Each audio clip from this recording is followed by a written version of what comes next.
Hi guys. Hi my love.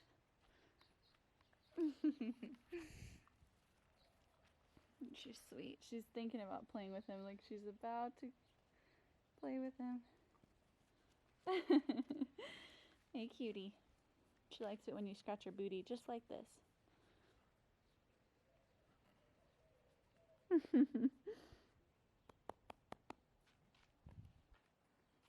Oh my goodness, she wants more scratches.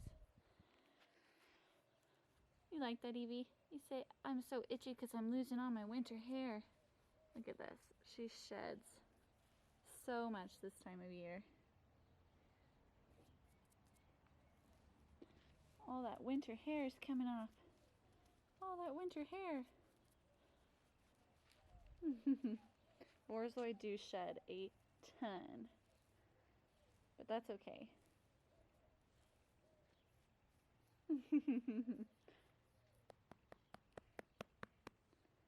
I made them this little shade structure. We don't ever leave them outside when we're not here, but a lot of times we'll spend several hours just hanging out outside, and this gives them a nice little area to hang out while we're doing some yard work in the shade. And look at this. She chooses the sunniest spot. So much for that, right?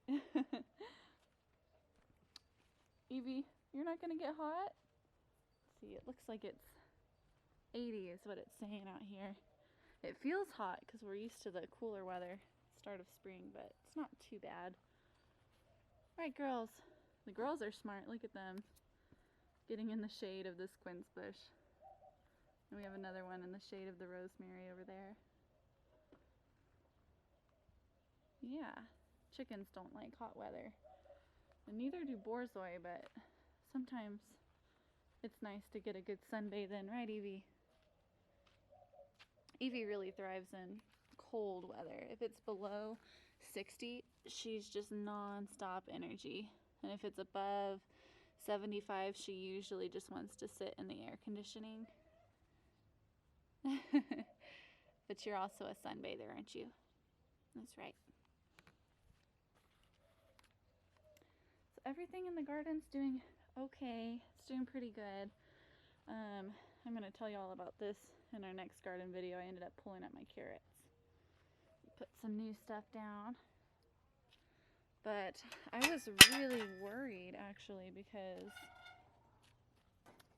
we had a huge windstorm yesterday, and it was just so strong that several leaves on a lot of our plants completely died back, and some of the plants lost about half of their leaves. But overall, I didn't lose any whole plants yet. I'm keeping an eye on one of my purple basils because the stem broke in half, but it still seems alive, so I'm wondering if it's just going to be stunted or if it's going to be able to come back from that. And we do have a flower on my cucamelon, so he survived the windstorm. He's actually one of the ones that lost several leaves yesterday, but he's flowering today, so I guess that's a good sign, right? It's ridiculous. This morning I got up and it was 35 degrees outside. And I looked at the forecast last night and it wasn't supposed to get below 45. So when I woke up, I rushed out here wondering if anything died from it getting almost freezing. And everything was a little droopy, but nothing died. And now it's all the way up to 80 this afternoon. And I ended up having to come out and water, bottom water, because a lot of these plants were really thirsty in the middle of this heat of the day. It's been beautiful sunshine all day, and all of that wind from yesterday is gone.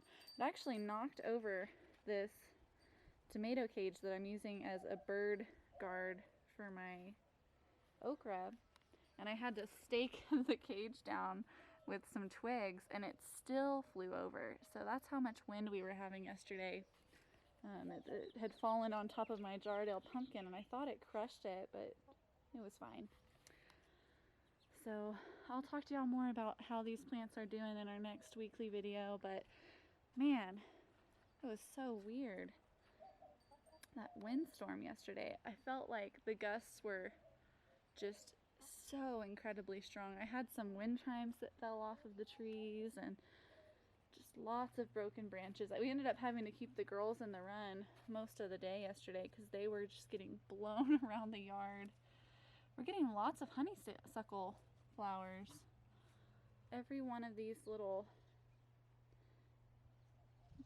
things is going to be a flower, and they're covering this honeysuckle bush. So honeysuckle didn't mind the wind at all. He's still growing. His only threat is the chickens who keep eating him. See, they're jumping all the way up and clipped the tip of this one off. And that has to be at least 3 feet up in the air. But he's really happy. He smells amazing. Honeysuckle is one of my favorite plants. He's getting so big. Over the winter, the chickens had pruned him all the way from the ground up to the top row. All he had was leaves just on this top bar. And we fenced off a little perimeter around him, and they're reaching their head through and they're still keeping him clean down here on the bottom. But he is filling in quite a bit.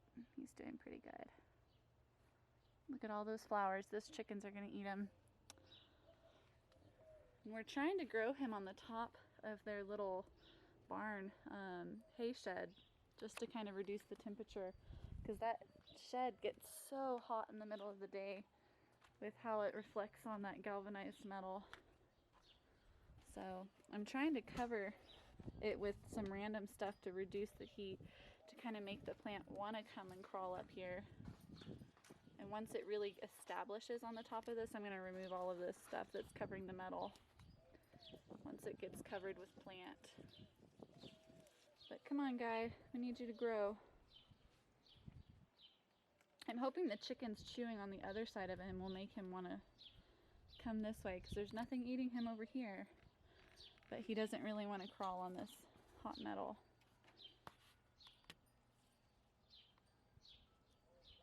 Just love my honeysuckles.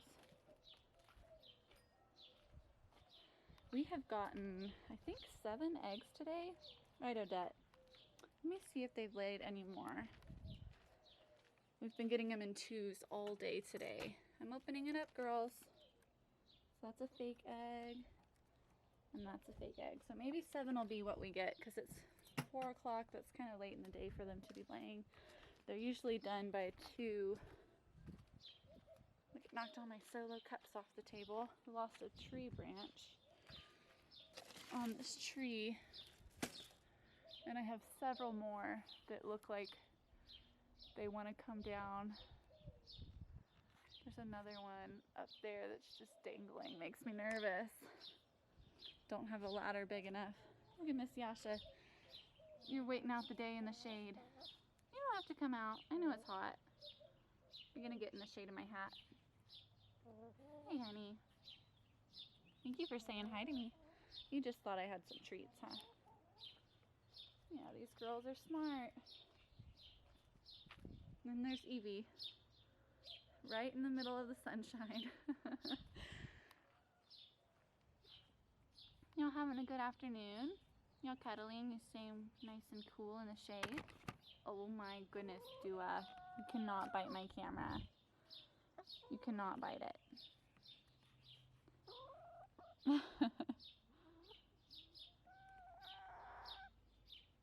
Hey, girls.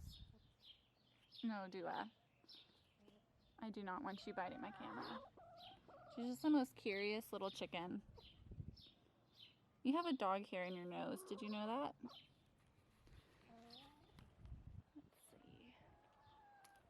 see. Then we have our irrigation for the trees. And the chickens have completely just been digging at it and getting in the mud and picking up worms that they can find. They're so smart. They saw us digging for worms twice. And now that the water comes on, they've been digging because they know now that there are worms in the mud. You girls are just messing up all my irrigation. I'm going to have to cover this up with some mulch and hope that you don't You gonna find more worms, Dua? Are you eating mud? You're crazy. Look at your little muddy beak. Look at that. A solo cut blew all the way over here. It was so windy. Got a lot of cleanup to do. And look at this. I finally got myself a new hose for the yard. I had been sharing one hose, the green one, with the garden and the yard, and it was such a hassle to have to pull it in and then water the whole everything twice a day, pulling it out and pulling it into the garden. So now this one is going to be for the yard, and it's 75 feet because the 50 foot that I have, the green one, goes under the ground and comes up inside the garden. That one was not long enough to get to the chicken coop. And I mean, we don't water inside the chicken coop, but when it's really hot, I'll water the ground in front of the chicken coop, and that evaporative cooling will kind of help cool the girls off in the day when we're at work. Yeah, that's right, Gula. Because when we're working, we don't free range them because we have too much hawk activity to just leave them out unsupervised all day.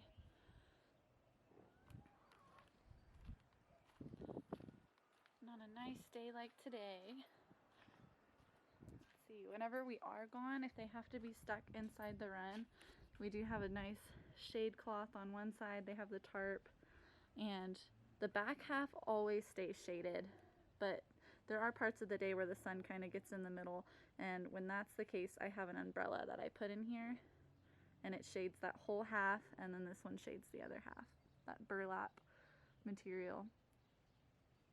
So they can be nice and cool.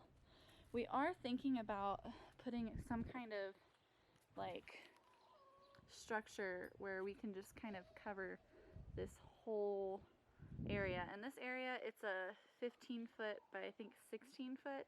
So we're thinking about just completely covering the whole top area, and that's going to increase the amount of shade that they have so that it can kind of keep them cool. Because here we are in West Texas. This is the Chihuahuan Desert, and it's a very hot, dry heat that we get out here. Very, very low humidity. So that's why a lot of times when it's really hot outside, we'll add moisture back by spraying the ground. That way, as the heat evaporates that water on the ground, it helps cool down this area. What in the world is this? This looks like Easter egg candy. Yesterday was Easter. We had our two little brother-in-laws that are visiting with us, and they had a little Easter egg hunt back here. At least the chickens don't like this stuff, so I can just throw this away. Ew. Alright, girls, good thing y'all don't like candy.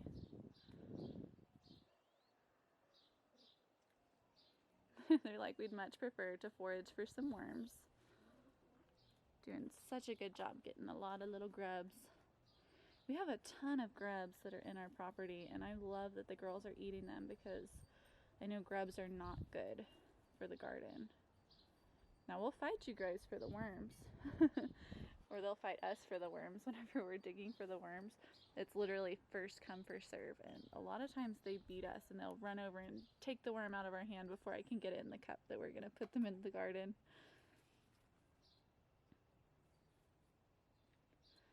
So over here we have Ariel, and then on this side, actually, I do believe you are Pip. I don't mix them up very often, but with her head down, she looked like Ariel. That's Pip. And then we have Miss Molly over here. And a lot of times you'll see some of the same chickens hanging out with each other. They all get along. Some pick on each other more than others, but they do definitely have cliques, little groups of friends and groups that don't get along quite as well. And that's what's so important about having a lot of space for your chickens, is even if, you know, you have groups that are more popular, groups that stand out a little bit, if they can get away from each other, they typically won't fight. Like I think right there, Pip just told Molly to give her some space, so Molly's coming over here. She got pecked. Now if they were in a small area and they couldn't get away from each other, then that could have been a little fight. But then you see Pip and Yasha, they get along pretty well. What is it? Miss Myrtle standing under me. Oh, I lost my shoe. What is it, girls? I'm not gonna step on a pecan. I think that's what she wants me to do. She's looking at my feet. We have a ton of pecans, and the chickens, they can't open these with their beaks. So a lot of times if I find one that is cracked, I won't save it for us to eat. I'll just crack it open for the chickens to eat. But you have to be careful, because once they know that you crack these with your feet, they are just like dogs. They will beg you for food.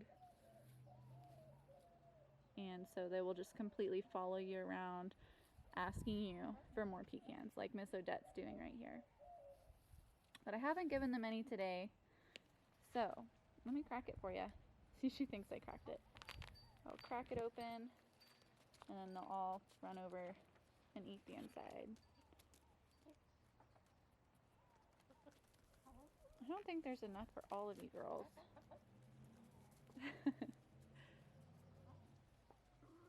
The chickens are pretty cool. They're a lot more complex than we give them credit for. She's gonna run off with the other half. You not finding any crumbs? Alright, well I need to clean up a little bit. This wind has just completely wrecked everything. So y'all guys have a good afternoon. And I'll see you on our next garden tour.